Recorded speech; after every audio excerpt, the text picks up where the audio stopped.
Here's a miniature sample of the crescent shawl.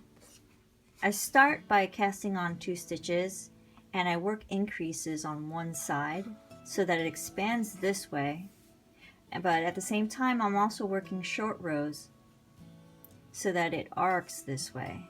If I had only done increases straight, I would get a triangle. But because I work short rows,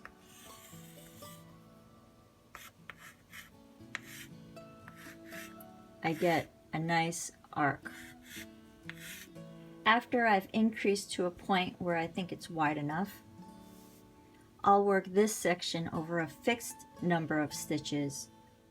In this case, I did a number divisible by 3 so that I can divide my short rows into 3 sections.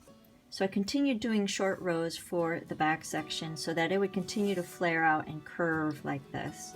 And I did short rows first over 2/3 the number of stitches, then 1/3, then work even. Then repeated that 2/3 of the stitches, 1/3 of the stitches, and then worked even.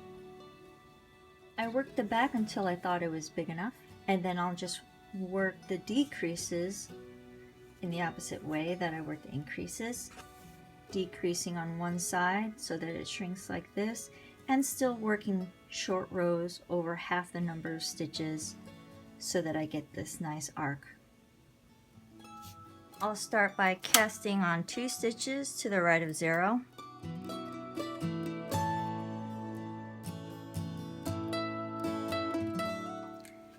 So I want to start increasing right away. I'll take the first stitch, move it out, and fill in the hole by picking up a heel and filling it in.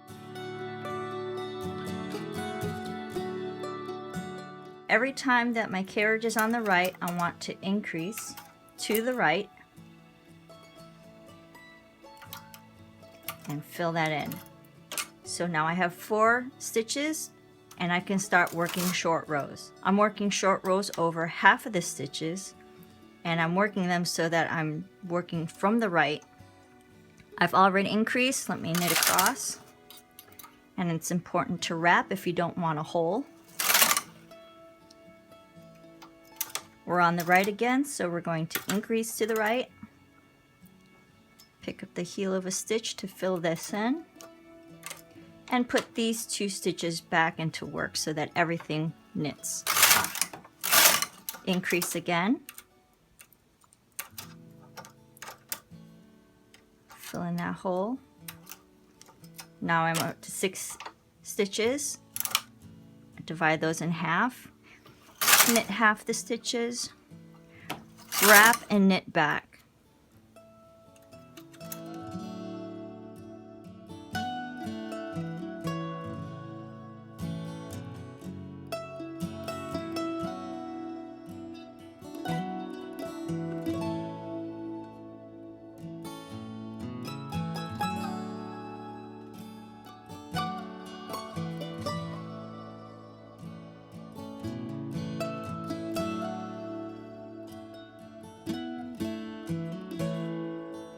This is the back part now, where we're working over the fixed number of stitches.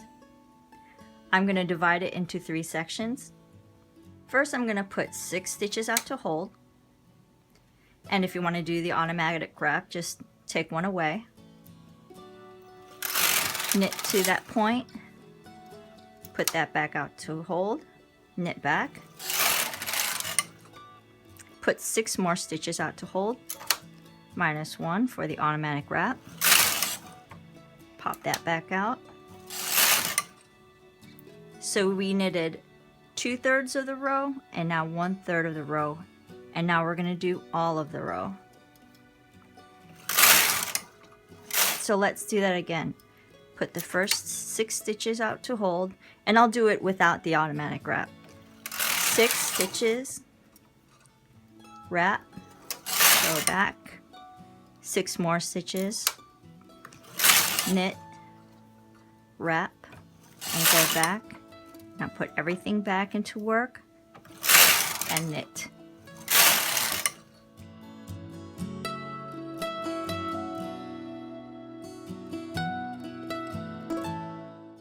An alternative to pushing all the needles back into working position, you can just set your carriage to knit those stitches. Just remember to put it back to not knit the stitches and hold.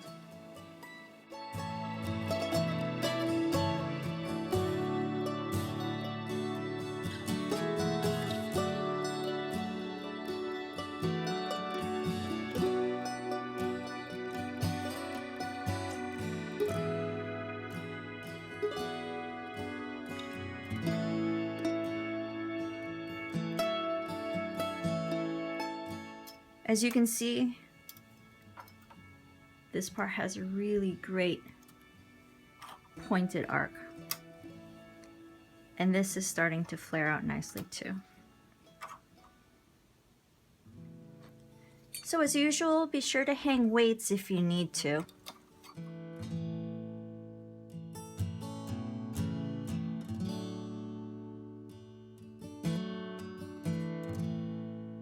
So now we're going to mirror back this side of the shawl, the pointed side. But first I want to work my short row. So I'm going to short row over half the stitches again. Since we have 18, we'll do 9. And I'll do the automatic wrap on this one. Make sure that the carriage is set to hold. Pop that back. And now I'm going to do a decrease.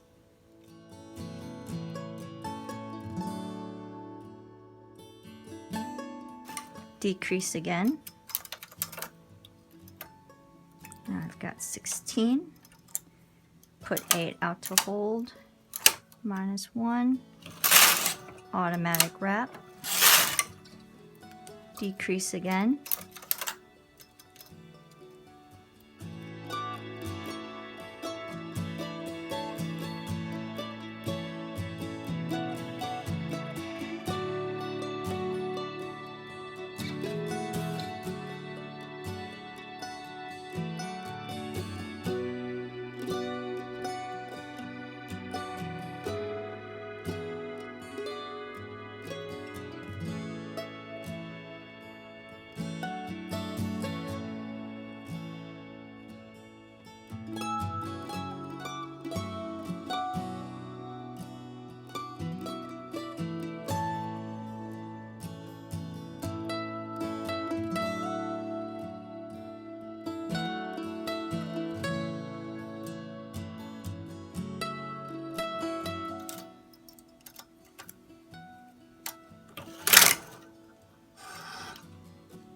There we are.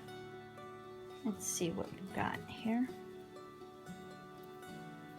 Let me just secure this real quick. Looks like we've got a crescent. A nice arced points and a nice rounded back. So here's what I ended up with this miniature sample. You'll have to forgive all the unevenness of the stitches, but I've practiced a lot on this yarn.